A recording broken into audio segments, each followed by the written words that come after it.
Olá, meus irmãos, bem-vindos ao canal Ministério Palavra do Senhor. Vamos dar continuidade ao estudo da Bíblia, meu irmão, minha irmã.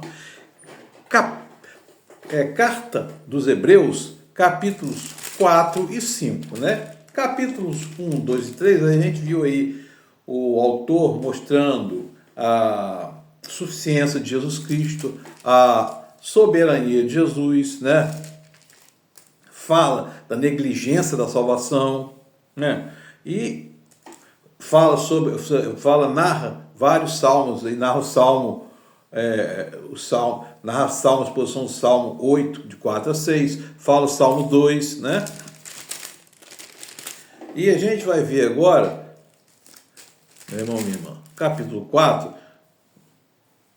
ele vai falar aqui do descanso sabático. Como você pode ver, o autor de Hebreus, ele conhecia muito bem a lei e era conhecido no ambiente naquela época lá em questão, tá? E fala assim: visto que nos foi deixada a promessa de entrarmos no descanso de Deus, que nenhum de vocês pense que falhou, pois as boas novas foram pregadas também a nós, tanto quanto a eles, mas a mensagem que eles ouviram de nada lhes valeu, pois não foi acompanhada da fé que por aqueles que a ouviram.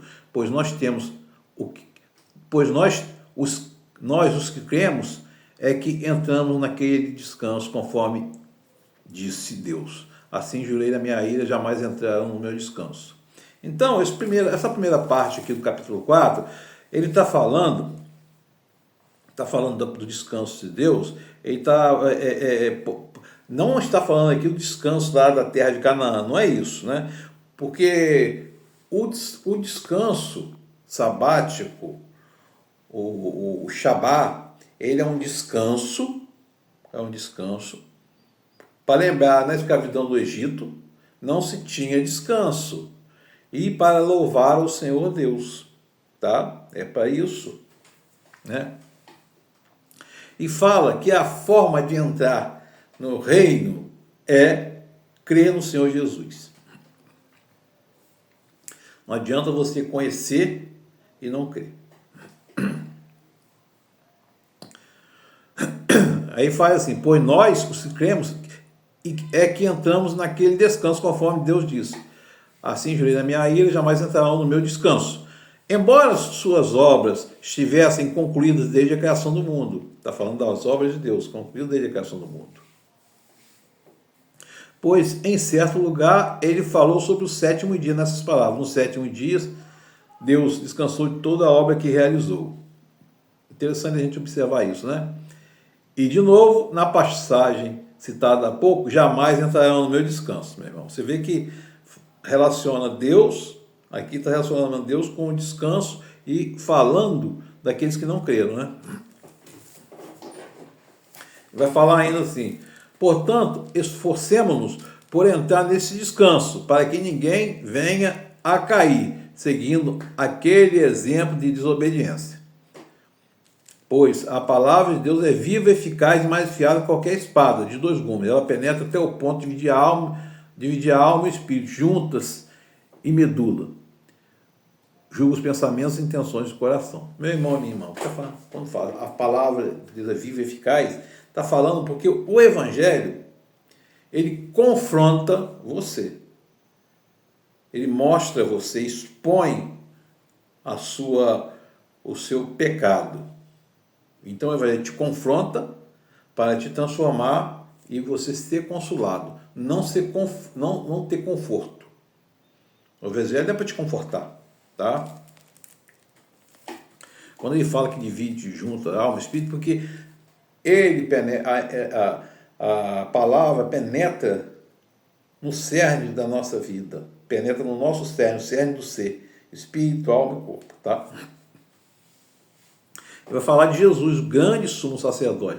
Portanto, visto que temos um grande sumo sacerdote que adentrou os céus, Jesus, o Filho de Deus, apeguemo-nos com toda firmeza à fé que professamos, pois não temos um sumo sacerdote que não possa compadecer-se das nossas fraquezas, mas sim alguém que, como nós, passou por todo tipo de tentação, porém sem pecado. Isso aqui é interessante a gente observar. Jesus fez homem, passou por tudo que nós passamos aqui, né?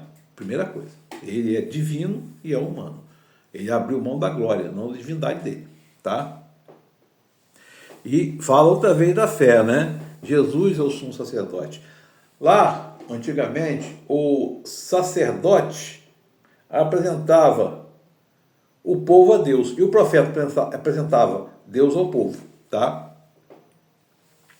Sendo que Jesus é o sumo sacerdote sem pecado. Jesus não precisava oferecer holocausto para os seus pecados, porque ele era divino, ou divinamente humano, e ele era impecável.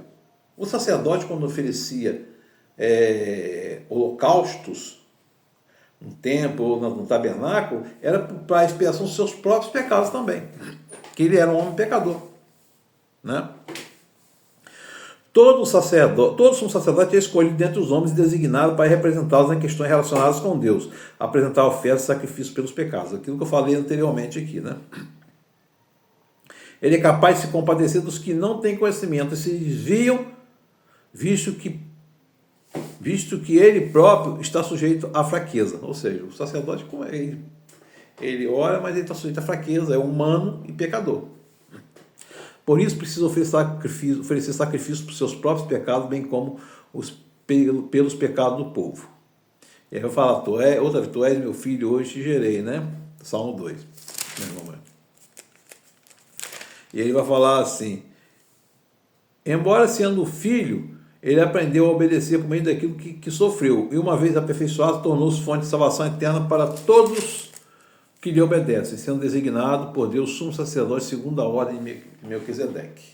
Isso é interessante, meu irmão, porque aqui está falando que Jesus é o sacrifício definitivo, e o sacrifício dele é a doação da vida, a doação da graça, mediante a fé nele, meu irmão.